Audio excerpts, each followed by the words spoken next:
I need some time to think about this. It's just a place to get shelter. No, and like there's not even time to like think about it. I know that Rob likes ruins. In my fiction, orcs don't exist in Mazdaca. I guess Doran's a little bit torn here. God, if I had 10 minutes. He collapses to his knees. And it is so. Why do you want to keep this? This situation sucks so much, Jack doesn't even flinch at destroying this lovely tapestry from a culture he's been studying. Greyloth's gone.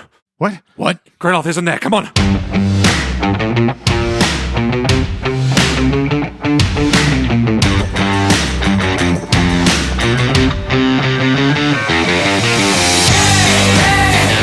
Welcome back to Dice Shame, episode 119, Lie in Ruins. MVP this week is Gray, who's been hanging out with us on Discord and is also one of our incredible Patreon supporters at the undefeated level. Thanks so much for spending time with us, Gray. Thank you, Gray. Looking for a new D&D addiction? Check out our friends at Planet Arcana, a tightly edited, tarot-flavored, retro-futuristic D&D podcast, which is homebrewed and served to you by 2 DMs. It's a fun, emotional, humorous journey with a retro-futuristic veneer, so check them out today at Planet Arcana on Instagram and Twitter. All right, should we play some D&D? Let's do it!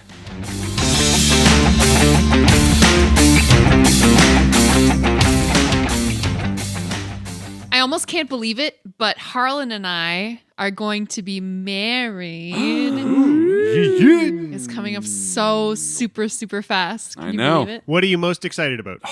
Oh, God. Pick one thing. Honestly, I would say for me, being around a large number of people that I love tremendously and getting to feel a sense of normalcy in like years of not getting to do that. Mm-hmm. Yeah, it's going to be an outside gathering, so we're looking forward to that happening without a hitch. Yeah. For sure. What about you? What are you most looking forward Except for one hitch. Oh, yeah, us getting hitched. Will That's Smith. Good. Oh. Good job, Alex. And Will Smith. I'm most excited about the ceremony, I think. Harlan and I just had a meeting with the officiant to write some of the ceremony, and I got all weepy. You got weepy? True, but you get weepy about a lot of things. Joe's like, oh, a bird just flew by. Shut the fuck up. It's because I love you. It's okay. I know. It's good to make fun. So our venue is one that is kind of conducive to like a specific theme, which has led a lot of friends and family to ask us if we're having a themed wedding. So I wanted to know if you guys had ever been to a themed like a wedding that wasn't wedding. How is it themed. conducive though? Because we're getting married at a pioneer village. Right. People are like, are you going to be churning butter the whole time? Costumes involved. Yeah. Ours is not themed. No. Although we've told a select few people that it is, so that's going to be fun. Have you guys ever been to a themed wedding? Never. No. Unless the wedding was wedding themed. It's fair. I think it's kind of takes a little bit of courage to assume that your guests are going to want to come dressed up as like elves and shit. Well, actually, okay, I've been to a few interesting weddings. One was a wicker wedding. Is that Wiccan? Wiccan? Thank you. No wicker. Oh, Alex, you sweet boy. Oh, boy. Maybe I should have Googled it before. Everyone's in wicker chairs, and it's just like the bride is wearing like a wicker skirt, and they're just like, "Okay, everyone, it's a wicker wedding." Alex shows up to the Wiccan wedding, and he's holding like a wicker He's got like a arm rattan piece, and he's chair like, with "Oh, him. did I misread the invitation?" I thought you said wicker. Just a basket. Oh, that's Fucking good. cornucopia. It's Wiccan. Yes. That's I was cool at a though. Wiccan You went wedding. to a Wiccan wedding. Yeah. What was that like? Was it wicked? It was very interesting. It was in the fall, the late fall, and everybody was like barefoot. So it was sort of like, and it was outdoors. So it was a little bit Chilly? interesting and cool. Yeah. And everybody was wearing very, well, when you said people coming dressed as elves, like people working, like it's very much like how you might dress if you were Like Renaissance It's definitely on that fair. edge, right? Yeah. Because it's very like sort of how would you define that? Whimsical. Yeah. Yeah, that's a good way to put it. Like a lot of like jewels, like crystals. No, much a lot of crystals. No, much more down to earth. Like No, I mean like healing crystals, like quartz, not like right, yeah, gaudy. No, but no, like I know, but a lot. Yes, like yeah. Well, definitely some stone, like gemstone type braided I'm sure it depends on the Wiccan as well. Yeah, right? but it was very interesting. The bride wasn't wearing white; she was wearing like Nothing. dark green, It's just naked. like velvety material, and like a Nice. That'd be cool. and like a wicker woven type style. That's why you got confused. Headpiece. Yeah, A wicker hat. Did it make you want to play D&D? yeah, it did. It did. And then the other wedding I was at, which was not really themed, but that they were both really into video games.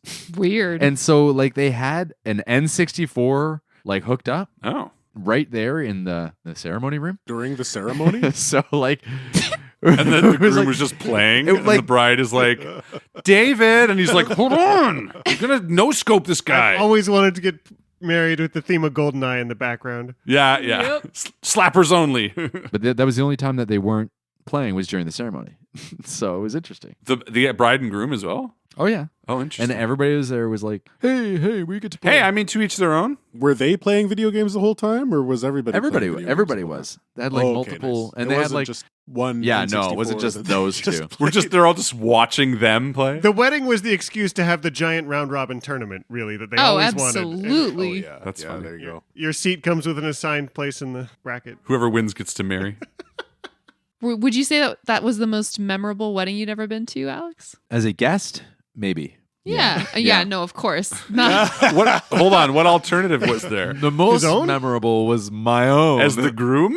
That's Yeah. a good point. I would hope your own would stand out amongst the crowd of weddings. Where? Which one? Oh, yeah. There's a couple of good ones. Have you ever been to a Renaissance fair? And I have to ask, I guess, Rob, because I know Alex and Justin have. No, I don't think I have. Oh, we gotta go to a Ren fair, guys. I love how you just shortened that. Yeah. Unless I'm totally wrong, Justin. I don't mean to There disclude is- you. No, I haven't. But there is one in Quebec that I have been Oh. looking into going to.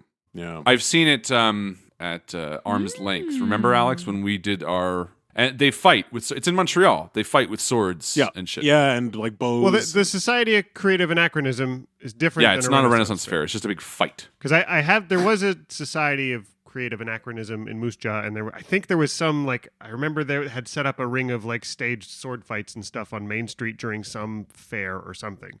But that wasn't like a Renaissance fair where everybody's going and is dressed such that we all feel we're, of the time or something. Right. Which is what I sort of pictured when somebody said Renaissance fair. Yeah, I guess this one in Quebec isn't a Renaissance fair, but it is like a D&D themed LARPing festival. Ooh. They have an entire town that is they've got a blacksmith and bakers and all these sorts of D&D trope That places. sounds awesome. And then then they LARP in the forest and have these competitions, and Cool. it looks really immersive. Okay, that's different than what I'm thinking of, because there's another thing. Oh, the Knights and Warriors of Mount Royal. That's what it is. Every Sunday afternoon from April to October in Montreal, they all go to Mount Royal, and it's they have fake weapons, foam weapons, but there's a word for them. Boffer? Sure. Wiffle bats. Kind of.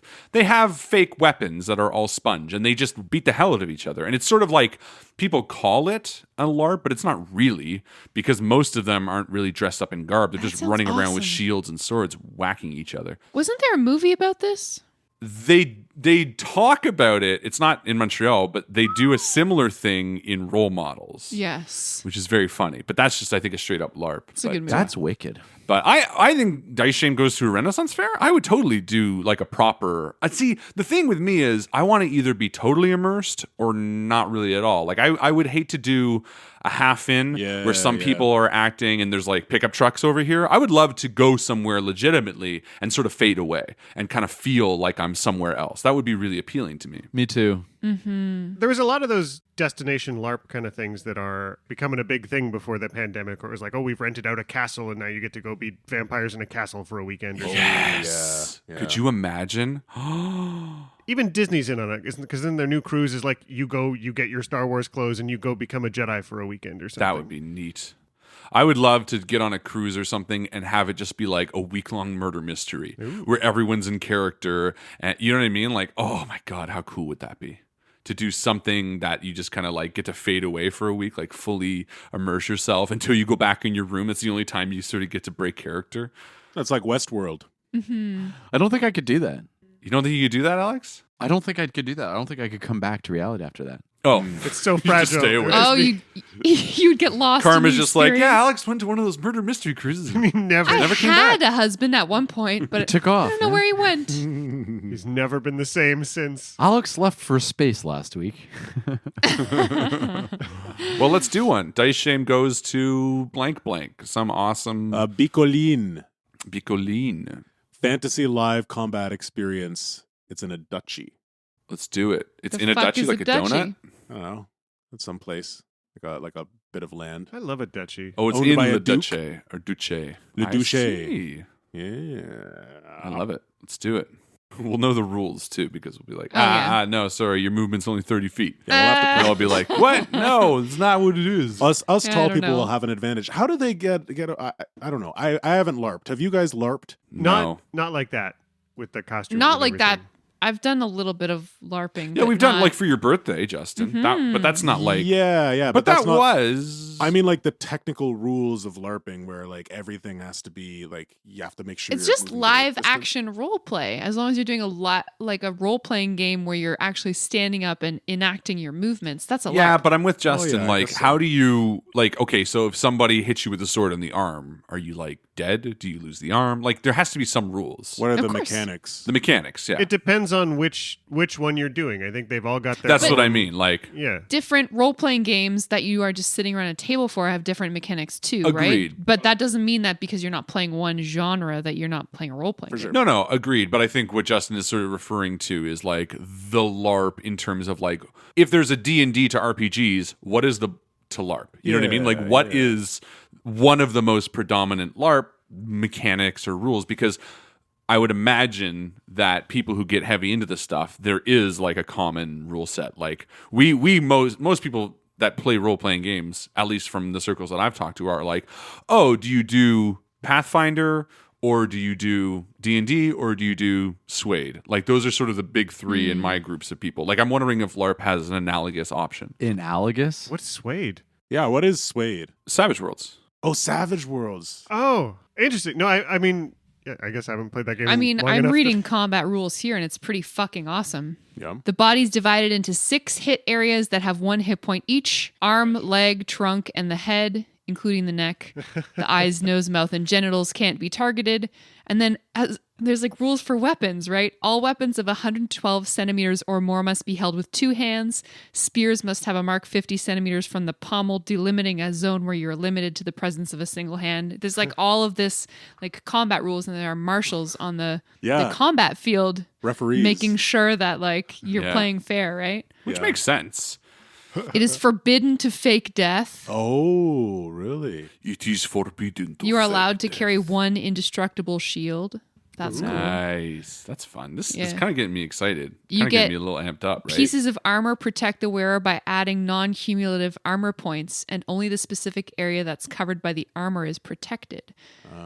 A hit area can never lose more armor points than the value of its highest type of protection. So know, I you have like that because- armor on you that as it gets hit, like it falls off. and But you know gets what's cool discarded. about that too is like in D&D or something, you know, like analogous to that, we spend money, but we don't really have to like scrape and earn that. But like if you're showing up to a LARP with armor That you built built. it. You're like, no, I'm in my garage duct taping it, or you're spending real money towards it. Either way, there's definitely like an actual cost of either time or Yeah, money that yeah. you are putting into this advantage, which is kind of a cool idea. So you ever played paintball? Oh yeah. Like paintball is a pretty cool. Like it hurts enough. Like No, I've you never don't want to get hit. I've never either.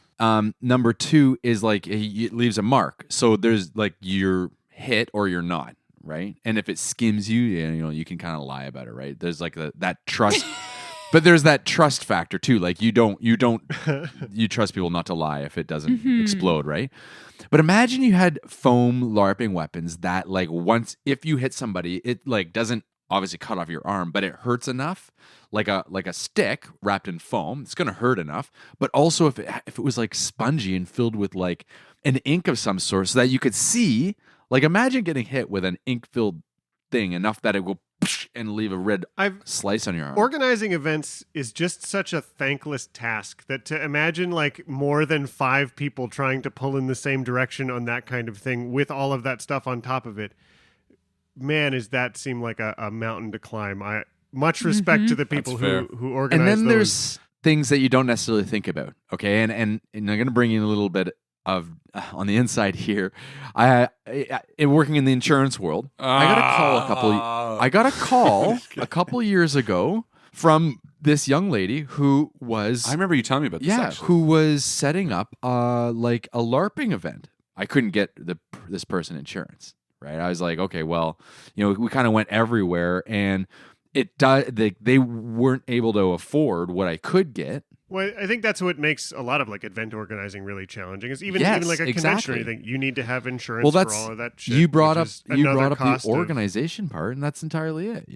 You brought it up, Rob. Sorry. Which, by the way, our own liability insurance is up for dice shame. And sorry, guys, we got to pitch in. Can we start a GoFundMe page? Man, actually? Jack really does need some liability insurance. What He kind of policy definitely can you does. offer? Yeah, For deals with the dark arts. No policy. That's the thing. No policy for you. Could I get some soul insurance? Ooh. It depends how many times you've gone down. I imagine your premium would go up if you need Could you reviving imagine? more You go down frequently. as an adventurer. They revive you, and you're like, "Fuck, my premium's gonna go up." God damn it! Yeah. Can you guys just tell? Can you just give me heal potions? Don't do anything. Do it off the books. Let's not put this through our providers. Let's just make this purely. Look, you want gold? I got gold. Next loves this. D&D character, I'm going to be an insurance broker. There'd be a whole freaking temple devoted to insurance clerics. Are Oh you my kidding God. me? There is They're part the of me worst. that is excited about that kind of world building in a sick way. Of course you are. Oh, Well, so you and Alex put your heads together and you create the first ever insurance-based RPG. Because I'll tell you, I have read a lot of RPGs. I don't think I've seen one with a mechanic built in about insurance TM. in a mechanical way that's like unique to, like, I've seen insurance in like property, like the way we have it in our world, but I've never seen it beyond that into like a magic sense, like magic insurance. It sounds like in my mind it also goes very much to that like cyberpunk corporate whatever of like, oh, you're living That's on the the edge, easy you're living way. out of Right. But like we've definitely all seen that. But there's never been like a medieval, right? Like I've never seen a different a medieval version of that. dystopia, which When was the concept of insurance invented, Alex? Oh. In 1935, John Insurance came No, together. it was Did they have insurance in the Middle Ages? no, it was around the time that they were doing worldwide shipping with boats because isn't it when you started getting the East India Company and all of that? yeah, Those when kind people were sailing a lot and transporting goods around the world by big boat, they realized that a pirate would steal his ship and they'd be out. How fucking serious Alex's face just got. I love it. He's like, okay. You gotta find no, the here one we go. thing for everyone that makes them drop all fucking pretense and all of just their You stop expression drinking just to talk. There's insurance in the Code of Hammurabi in the ancient Babylonian Empire. It's not our modern. All right. Thanks, Rob. What the hell did Hammurabi know? Anyways, yeah, I've been to a Cambodian wedding, and that was cool.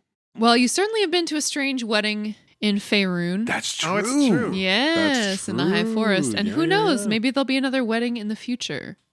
Play to find Ding out. dong, ding. Should we get down to dong, business? ding, Shale and Yeah. And Shale's molted self. molted salt. Shale and Shale's molten self. Yeah, I we get feel like- married. I feel like that would be like Red.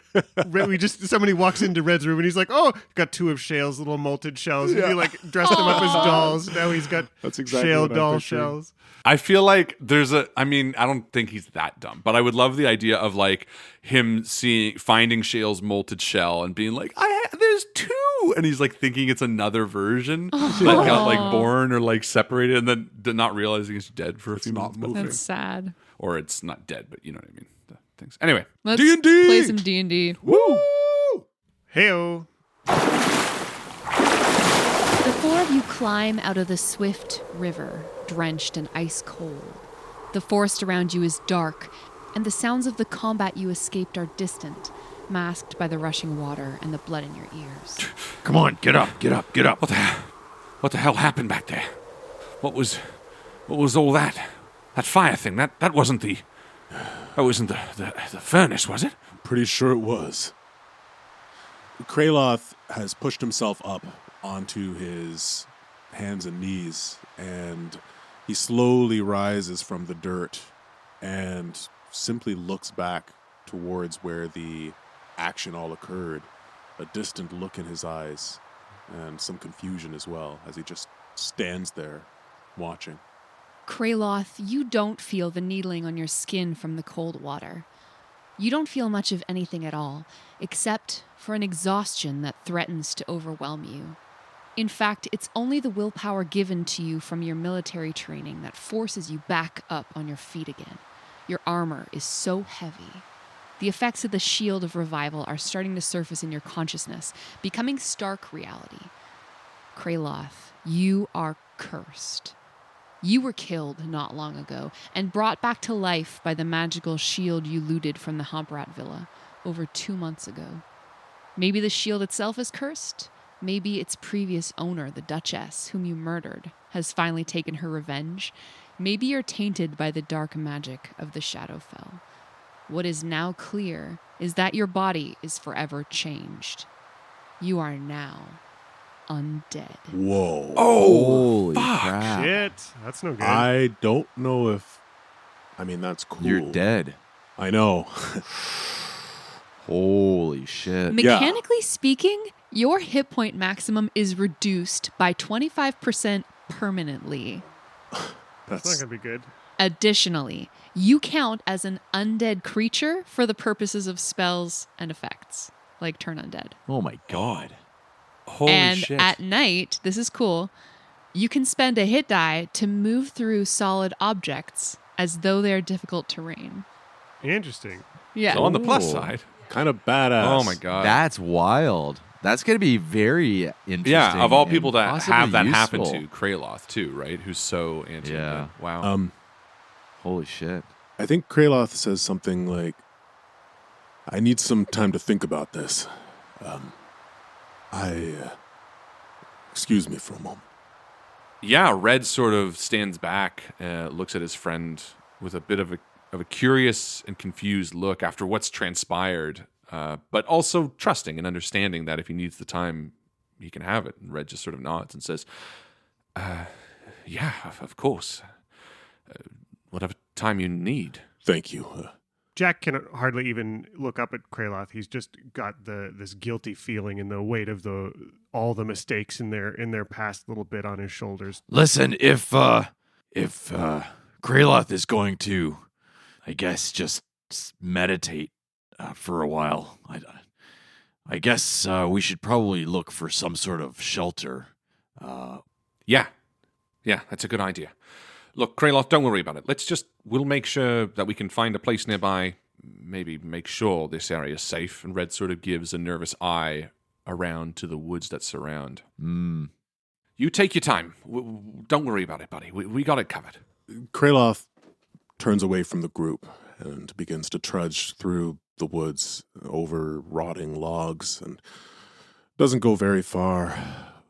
But when he gets a decent distance away, he collapses to his knees and he takes a deep breath and pulls out his holy symbol, the metal scale.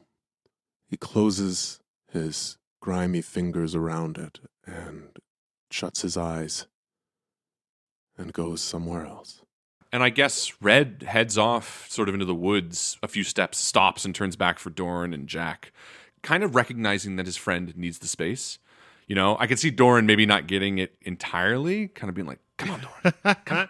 Well, and that's just it. Doran sort of stands there and he's sort of like now feeling like he's being pulled in two directions. One half of him wants to stay beside Kraloth, but then the other part of him is like, well, we do need to kind of keep moving. So I guess Doran's a little bit torn here. The best thing we can do is make sure this area is safe. He pulls out his axe and begins to kind of, I guess, fan out, not following exactly Red, goes in a bit of a different direction than Red. Jack follows Red when he sort of waves him over, and he's looking off into the darkness, a little bit wide-eyed and frantic, and and sort of agrees. Yeah, let's find some shelter. We just got to find something. Let me clarify. I'm not walking in a totally, entirely different direction, but more of like, Just slightly. If you're going east, I'm going northeast, and there's nothing you can do about it. It's like Red's going like 180 degrees and Doran's going like 185 degrees Yeah. away, but like Just to be difficult. just like 40 feet away. Doran, come over here. Doran, you're going the wrong way. Just let's stick together. Doran walks into the river. And I think when there's a quiet moment, Red, again, sort of just looks to his two friends with absolute defeat in his eyes, but also sort of pushing that aside for the moment, recognizing that his friend back there needs a moment. And he just says, look, let's just focus on the task at hand. We'll make sure this area is safe and give him a moment, and it's going to be fine. It'll be fine. Yeah. A short distance from the cold, rushing river, in the moon shadows of the winter pines, a ruined stone archway stands stark against the snow. Beyond, several other shapes are partially hidden by the trees. I think Red, sort of taking a bit of a lead from the others, crouches a little bit. And I'll just do a perception check. 15. Red, you recognize this to be probably the ruins of a small building, and you don't perceive the movement of any creatures in the trees ahead of you. It seems quiet up ahead, but there's some ruins. Look. And Red sort of points them out as they're sort of juxtaposed against the grayness of the trees in a way that almost camouflages them to an extent. You know, I kind of picture them being so old, there's like frozen, gnarled roots grown through them. These are very old, yes. Old enough that we're seeing just like what used to be walls, not so much like any. That's right. Cool. Hey, I got historical knowledge actually, just to throw that for a. I know that Rob likes ruins, When- or Jack does. Jack takes a moment to definitely enter the ruin so that he can correctly ascertain its original purpose and determine its builders, whether they were dwarves, elves, humans, Yuan-ti, or some other known race. cool. Jack, your archaeological mind buzzes and whirs. The graceful lines of this architecture immediately belie to you their ancient origins. These are elven ruins, crafted in some forgotten time. You would estimate around 1,000 years ago, though you would need to do some further study to be able to figure out an exact timeline. Large pieces of stone litter the ground, and they're capped in snow. This was at one point a dwelling or maybe a place of worship. What do you make of the structure, Jack? I think Jack stops for a minute as he runs his hand over the archway and sort of along the walls as he enters the space, trying to enter this crumbling ruin with a little bit of reverence for the lives that came before here and the sacred place it might have once been. It's funny to think these stones might be only 1 or 2 lifetimes old for an elf, but for folks like us, I guess maybe it depends. Is that 4 dwarven lifetimes? Is that a dozen tabaxi lives? And here they're just still here.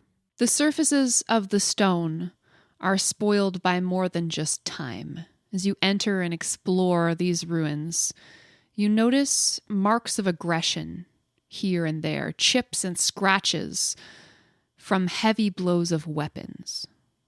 More than that, underneath the snow in places, you see handprints and writing in a careless, thick script that you cannot read, vandalizing the stonework.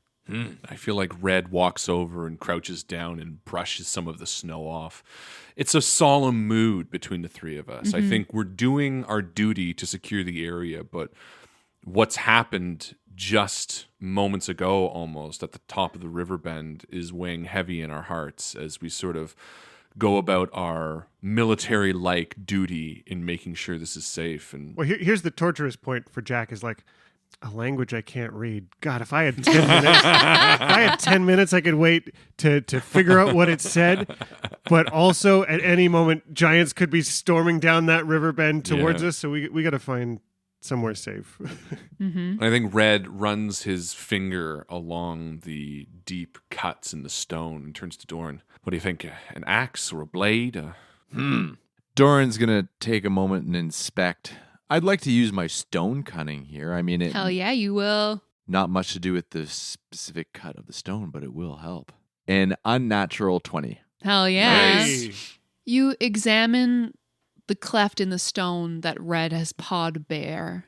And then your eyes move further along the wall, and you see hidden in snow a black fletched arrow pinning a carcass to the stonework. Yeah, and I kind of move my hand along where the cut was, and I'm brushing away snow, and then like I touch this arrow, and then I step back, and it's clear there's like, you know, a set of bones of something that was there, sitting there, and I kind of take a step back. I'm not realizing that what I've stumbled upon suddenly. Oh, You are wow. transported in your mind to some 20 years ago when you fought creatures that would have desecrated ruins like this, orcs specifically. You recognize these arrows, this vandalism. Yeah. Perhaps this was even done during that time. The desecration that you're observing here, these blade marks are also worn by the rain, and the carcass that you see pinned to the wall by an arrow is also very old. And as I'm running my fingers along the lines, the cuts out of the stone, and I touch the arrow and this skeleton corpse, my mind is flashing, and I'm seeing, you know, a battle that took place here. Probably after these were already ruins. Oh, yes, certainly. Man, it seems like this area was at some point in time infested with orcs. Orcs. Nasty, nasty individuals. We've been pretty lucky so far. Yeah. There was only a score that we fought. Back at, well, I guess Donglow now, isn't it? Yeah. Grudhog had orcs. Were there? Oh, yeah. Oh, yeah, that's right. They were so far away at Grudhog. Survival. I was just picking them off with my... They never got even close. I thought your eyesight was very keen. But is there any sign of anything recent, any recent movement around here? Are there? Roll survival. Oh, a natural 1. Oh. Shame it. For shame shame. it. Shame it. It's my brand new metal die from Those are the Joe. ones we buy you for Christmas. Don't You shame can't it. shame Don't them. shame it. I'm not Done shaming for. it. You get one roll out of that die, and then it goes away. That's Merry Christmas. Yeah, you've already done so much walking around these ruins that your footprints in the snow may have removed any evidence that you could have seen. It's impossible for you to tell. I'm no scout. I can't tell if there's anyone been around here, though I am concerned. Red, what are your tabaxi I see? Are we standing in a hot spot for... That was such a line of the Lord of the Rings. What do your elf eyes see? Yeah. Oh, I thought you meant hotspot. No. Hot spot is Aragorn- definitely a Lord of the Rings. Aragorn says that all the time. Yeah, when he was like, hey, Legolas, look at all these hot spots. Are you getting Wi-Fi? Yeah, I got 16 on my survival track. You don't notice any fresh footprints, Red, though rounding a corner behind some trees, you find a part of a ruined staircase. It leads up half a story, turning back on itself and ending abruptly in jagged planes of crumbled stonework. And hanging from the elegant stone railing, 4 rusted chains hang pendulous clumps of skulls bolted together by some roughshod ironwork. The lower part of the staircase leads down into darkness. Damn. I don't know what to make of all this, Jack. Doran? Yeah. I don't think I'd have any experience with orc customs. In my fiction, orcs don't exist in Mazdaca, or at least they're not native to that area. And it is so. For And I it have, is so. For I have thought very little Let of it your be homeworld. No, but I feel like there's like gnolls in this world and Yeah. like, Githyanki. And I feel like, to me, to have them just everywhere all the time is kind of weird. So I feel like orcs are a very Forgotten Realms thing. For sure. Just in my own mind. I mean, I think that might even be canon because they're weird aliens from another planet that crash landed somewhere on this side instead of the other side of the Githyanki? world. No, Githyanki? no orcs. Or Orcs are from another dimension. Oh, really? Yeah, there's a whole bunch of... Really? Well, Interesting. Anyway, Doran's army experience has told him that this is definitely orc, and to hang skulls of fallen enemies is like a sign of their taking that territory. yes. Oh, looks like they've tried to claim this area, at least at some point. That looks mighty old, though, as he walks up next to Red. yeah, I don't get the feeling that they're here. No. No, but maybe it speaks to somebody using it for shelter at some point. Speaking of shelter, what's down there? who wants to go into the dark hole in the earth first? Because I might as well keep an eye out here and make sure that nobody... Oh, definitely me. And Red longingly looks over his shoulder in the direction of Kraloth just to see nothing from where they left him back there at the shore. And he turns back. No, yeah, let's make sure this is safe. It's sort of a weird feeling that a dwarf has. You know, most people look at staircase going down into darkness that they can't see past as some sort of fear. But with a dwarf, there's excitement. I don't know what's going to be found underground. And admittedly, it does ignite a bit of a fire within me to say, oh, you know, I'm definitely excited to get down underground and see what's been created here. Roll around in the mud down there and Yeah. get real cozy with something. Goblin, why not? I'm right behind you, Doran. Yeah, I'm behind both of you, but, you know, by like 15 feet. You descend into blackness, your night vision adjusting to show the rooms before you in dim grayscale. This would have once been a beautiful corridor, with bas-relief carvings and stone wall sconces gracefully carved from a single piece of rock. Much of its splendor has been marred by destruction, the wall sconces bludgeoned to pieces and lying on the ground. Not even the flagstone paving under your feet has been left intact, showing the stains of misuse. To your left and right, tall archways lead to rooms beyond. What do you see? Red says from behind at the top of the stairs. Well, there's nobody here right now. You can come down.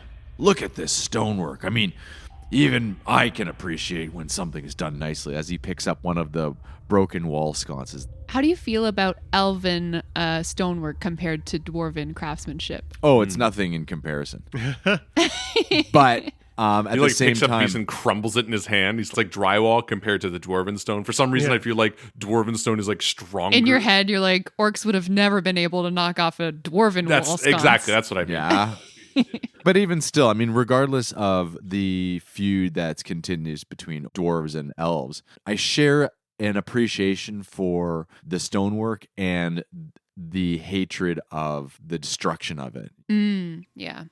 Well, it looks like we've got sort of an open hall. Which way would you guys like to go? And I think Red almost bumps into the back of you as he reaches the bottom stair, like almost looking up. Oh. Sorry. What's going on? That's okay. Whichever way you want to go, Doran. You know underground more than Jack and myself. Let's go this way.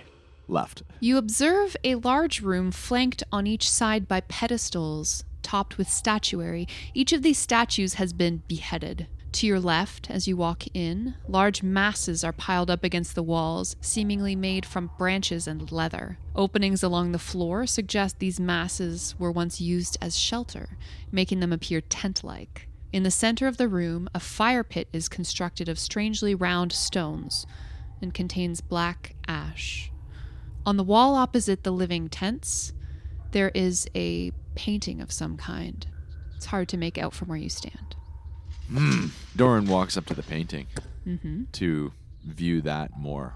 I'm going to keep an eye open for traps. Sure. And I'm just saying that because I want you to know that it is on my mind. So Doran's kind of got it in his mind too. So when you get killed by a trap, you can be like, Told you so. knew it. Knew there was one. You know, not only that, If but only we had a rogue. I'm not necessarily looking for them, but I am being mindful that there could be traps. So maybe that gives me a hand up and not stepping on a, false floor. Yeah, and I think Red will maybe dip his head into one of the tents. Sure. Jack, what are you doing? Jack can't help but pause by each one of these beheaded statues and say a quick prayer to the Seldarin, the gods of his mom, and try and figure out if he can see which of these gods it used to be that was so wonderfully carved out of stone and then desecrated like this. There's a tragic element to it. Absolutely. This is your ancestry, right? Maybe someone who was once one of your ancestors could have lived here, could have carved these stones. And 1,000 years isn't even that long ago for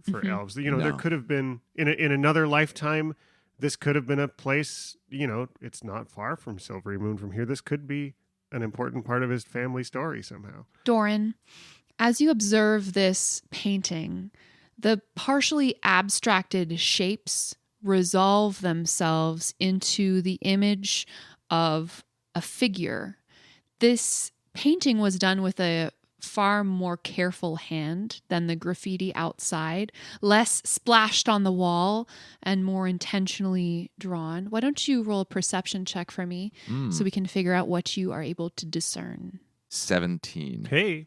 Excellent. This is a figure, probably female, with broad shoulders and hips, long wild hair, and whose arms are outstretched with very long claws extending about 4 feet on either side of the image. The art is brownish, reddish in color, and below the painting, at least 20 different bones stripped of flesh all sit in a pile. Oh. Well, that's disappointing. Red, in the tents, you find discarded remains and a variety of belongings, potentially that would have been discarded here by their occupants. I walk over and just sort of pick through them. You find a couple of interesting things. There's a collection of lumpy stones. You find... Guys, I've had lumpy stones! You find a dehydrated paw from some kind of large animal, maybe a bear. Ooh, I like that. And a nest of baby pink mice that are so young they're just squirming. Oh. Red grabs the dehydrated paw, sort of looks at the small little pink mice for a second, turns his head, and then reaches into his bag and grabs his water skin and feeds them each a little bit of water, tucks in the nest slightly, and sort of almost to himself says, "It's going to be okay. Stay safe." And heads back out to join the others. Jack, as you peruse these statues thoughtfully, you are unable to identify them until you come across the remains of the campsite, for it becomes apparent that the orcs who desecrated this place lopped off the heads of these deities in order to use them to line their campfire. If you bend down to investigate these heads further, you're able to identify some of the intermediary elven gods of wind, love, time, and nature. These are all figures that you recognize, but for some of them you have to brush away ash and the remains of fat dripped from carcasses cooked here. Jack kneels down around the campfire and picks up each one and sort of pulls the first head out and is like, Helene Selenil, the love goddess of the elven pantheon, and Rilithane Ralathil, the god of nature. I don't think he takes too many more of them out. There almost isn't there isn't time to do what he would instinctually do, and so he you can't, there's no time for art restoration. No, right and now, there's not even time to think about it. He just catches himself halfway through falling into this pattern and stands up and walks beside Doran and says, "Do you find anything dangerous?" No, nothing dangerous. Just this piece of art. Look at this thing. It's certainly. Yeah. What do you make of this, Jack? Jack looks up and winces at this putrid orcish figure, probably one of their goddesses. It doesn't matter, Doran. Let's go see what Red found. I think at that point, Red sort of joins. What the hell happened? Well, the orcs desecrated this place, camped out, and then drew this. Did you find anything useful? No. Yeah, nothing in there. A few odds and sods, but nothing really worth taking. You don't show them your bear paw. No, that's for me. Well, we've got a fire pit here. Do we bother lighting a fire, or maybe we should look at the other room first? Let's see what else is down here. Yeah. Jack kind of shivers thinking about this room and heads towards the next one as fast as he can.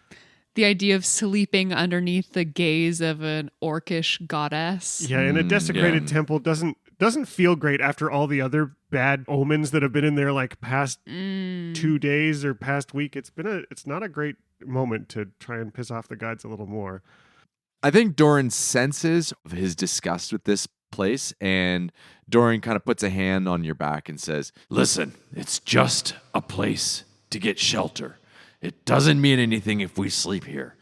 Yeah, Maybe the other room will be in a much better shape. you're right. It doesn't matter. Yeah, it could be hexagonal. The room across the hall has a circular shape. Hey! those who joke alike. Its ceiling is domed, and an aperture in the top is crusted in icicles and snow. It would appear that an air vent or skylight opens up directly to the outside. 4 central columns once stood supporting the dome, but only 2 remain. The other 2 are crumbled to rubble and bear black stains on and around them. The perimeter of the room is decorated with frescoes that have been irreparably smeared with filth and ruin. And a huge fire pit dominates the center of the room, at least 10 feet across. There is one further tent-like area, similar to the sleeping tent from the previous room, piled up against the far wall, though larger than those. Stepping into this room, Jack stops and almost gasps for a minute as he's mentally transported to a place in his youth where his mom took him once. Not this place, but a fire like it, where surrounded by elven art and having a cultural moment for him. And there's just something shocking about seeing a place like that, so familiar and yet so destroyed. And I think Red, seeing Jack sort of react that way as he enters the room, Red sort of takes a second and walks over to Jack and he's like, "Let me borrow the decanter for a second." Yeah, sure. And Red walks over to one of the frescoes and turns it on to like power wash away some of the filth on the fresco, just sort of man. buffing it up a little bit. This is like fucked up, nasty drawings. They're lewd drawings that overlay the artistry underneath. And after blasting away the first, Red turns to Jack and he's like, "Doesn't mean we need to leave it this way. Just because they decided to, we can do better." And he starts blasting the next one. You know, not even goblins desecrate places like this. This is disgusting. As he walks up and touches the wall. You know, goblins are actually quite clean, and goblins are really quite pretty in a certain light too. Like he's like suddenly trying to justify his marriage. He's like, by the way, I know what you think about goblins, but That's exactly what I'm saying.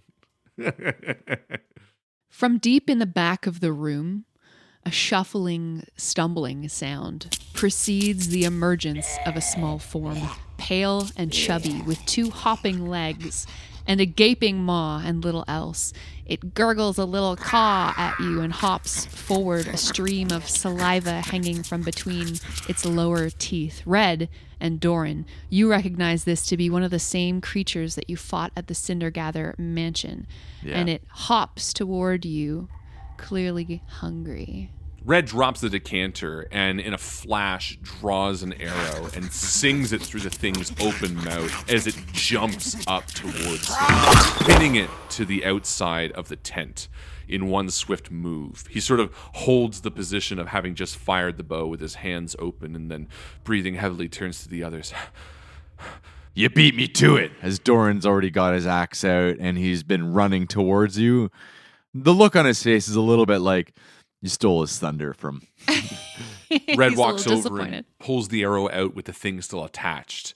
It's the size of a chicken. He sort of holds it up and shows it to the other 2 again. It's these things again. Yeah. Fuck. And he throws it down. Might be easy to kill, but there's always more than one. This whole area is tainted. Being the first time Jack gets a look at a fresh-ish one, can I take a look and just see if I recognize anything about it or if any piece of it rings any bells with anything he's read to learn a little bit more about what the heck it is? Yes. You can roll a history check if you like. Let's do it. 24.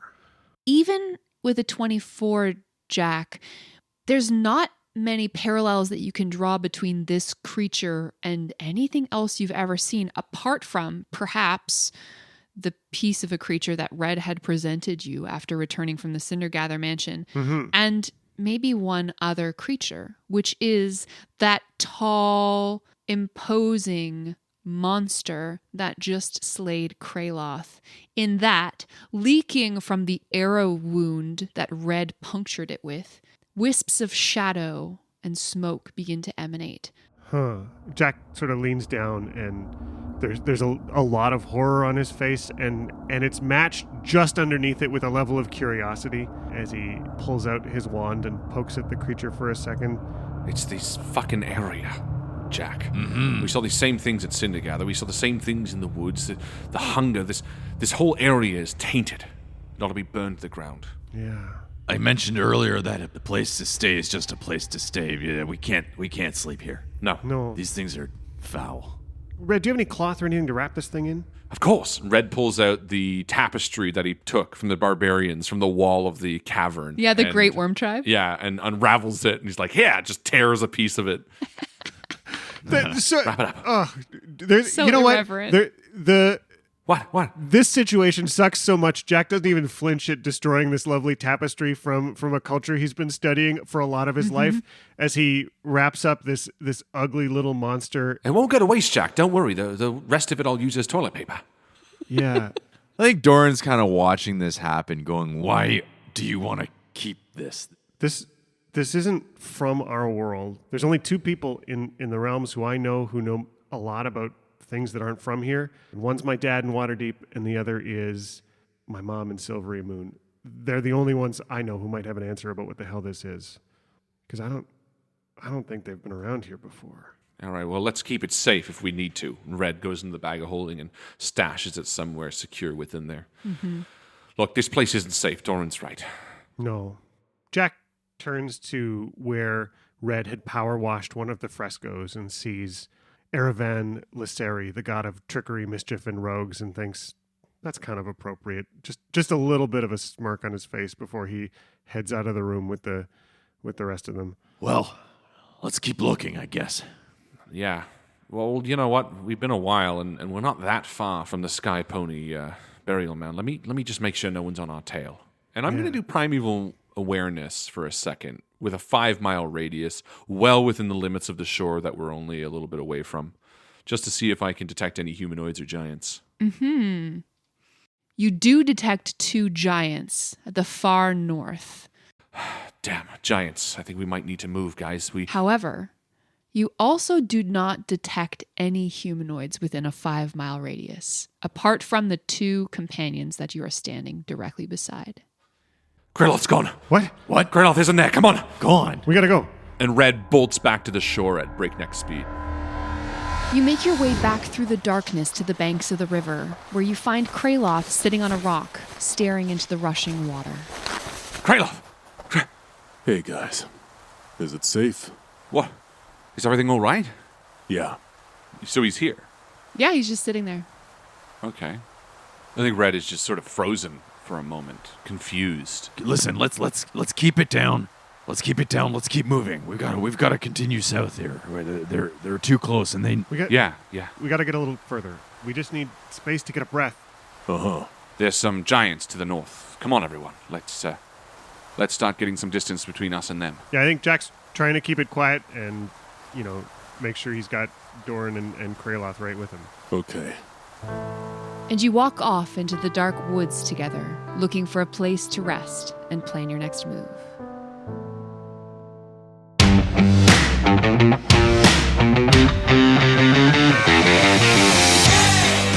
Thank you once again to our wonderful Patreon supporters, Christopher Ryan Evans, Merlin, Mitchell Cantwell, Michael and Brianna Weber, Colin Burkhart, Daniel Doug, Jessica Orrit, Jonah Goldman, Melanie Shen, Lars, and Mari Kaniski. See you soon!